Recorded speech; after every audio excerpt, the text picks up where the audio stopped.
Guys अहिले हामी भटियारा आइपुगेको अवस्था हो। तपाईले भिडियोमा देख्न सक्नुहुन्छ यो पाकिस्तान एयरलाइन्स क्र्यास भएको स्तम्भ छ। यहाँ चाहिँ पाकिस्तान एयरलाइन्स चाहिँ भटियाराको छ। आयु सरेल हो। असर हुन्छ। Hello guys, welcome back to my channel. Guys, आज हामीहरू भटियारा घुम्न जाँदैछौँ। यो भटियारा ठाउँ एकदमै सुन्दर र शान्त ठाउँ हो। यो ठाउँ पर्यटकीय दृष्टिकोणले एकदमै महत्त्वपूर्ण ठाउँ हो। गाइस, आजको यो यात्रा हामीले कोटेश्वरबाट सुरु गर्दैछौँ।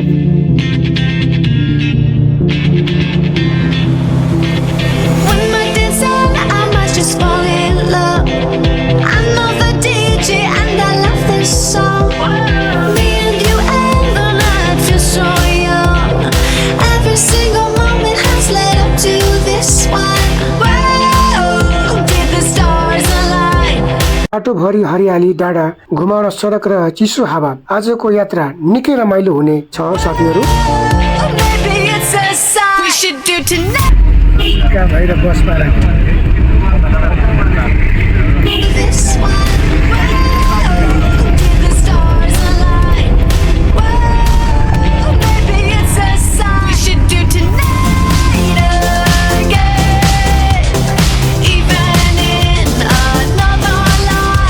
वाउ गाइज, हेर्नुस् त साथीहरू, बाटो कति सुन्दर छ। चारैतिर हरियो जंगल, खुला आकाश अनि फ्रेश वातावरण।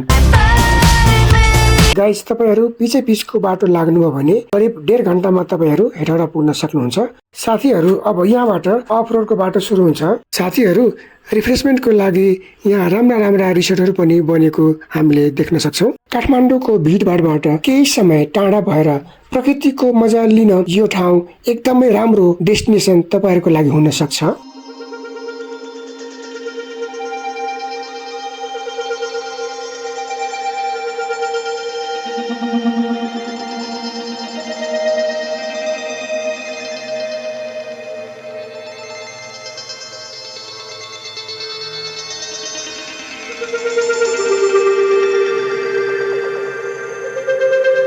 साथीहरू, यहाँ चाहिँ 28 सेप्टेम्बर 1992 मा PIA को जहाज क्रास भएको थियो। यहाँ पिकनिक गर्नको लागि एकदमै राम्रो पिकनिक पार्क पनि बनाइएको छ। यहाँहरूले भिडियोमा देख्न सक्नुहुन्छ। अब हामीहरू भटियाराको भ्यू पोइन्टतिर जाँदैछौँ। यहाँबाट करिब हामी 10-15 मिनट हिँडेपछि भटियाराको भ्यू पोइन्टसम्म पुग्न सक्छौँ। हामी अहिले भ्यू टावरमा जाँदैछौँ। राम्रो छ एकदम। के भन्नुहुन्छ भन्नुहोस्। हेलो गाइस,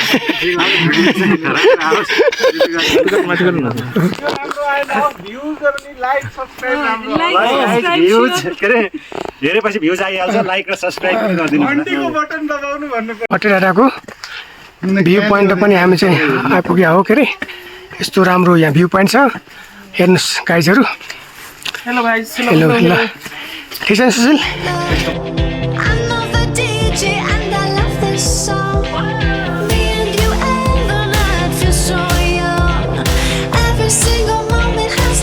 अरू साथीहरू आउँदै हुनुहुन्छ। यो हाम्रो चाहिँ भटियाराको भ्यू पोइन्ट हो। राडार भ्यू पोइन्ट हो। Radar view point.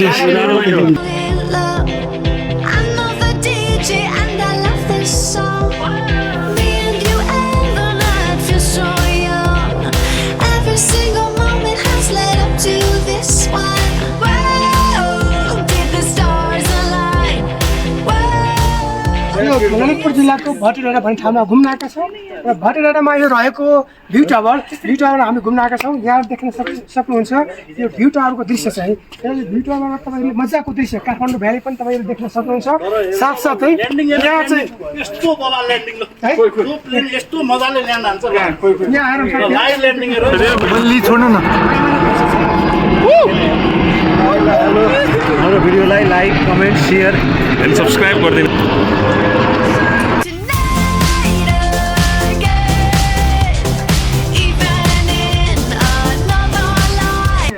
यसलाई त छोड्नु भएन नि, हैन? साथीहरू, अब हामी भटियाराबाट फर्किँदैछौँ।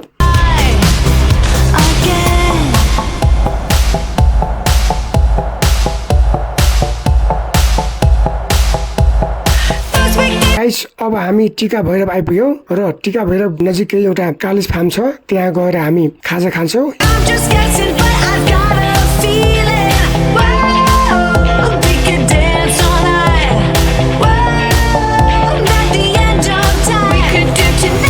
डुब्दैछन् होइन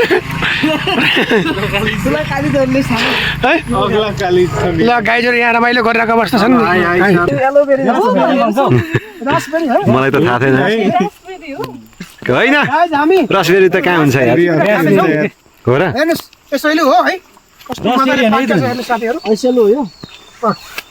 जनक सर के हो रे जनक सर यो ऐसेलु रहेछ यो कसरी खाइन्छ यसलाई यसलाई यसरी निकाल्ने यसरी खाँदै चाहिँ निकाल्नै पर्दैन नि पहिलोचोटि खाँदैछु म पहिलोचोटि खाँदैछु फर्स्ट टाइम खानुहुन्छ फर्स्ट टाइम खाँदै हुन्छ फर्स्ट टाइम हो यो त गाइस यता अब घटेर हामी घुम्न आइसकेपछि यताको लोकल तपाईँको के अरे कालिज फार्म छ हेर्नु साथीहरू जङ्गली कुखुरा कालिज हेर्नुहोस् यहाँ तपाईँहरू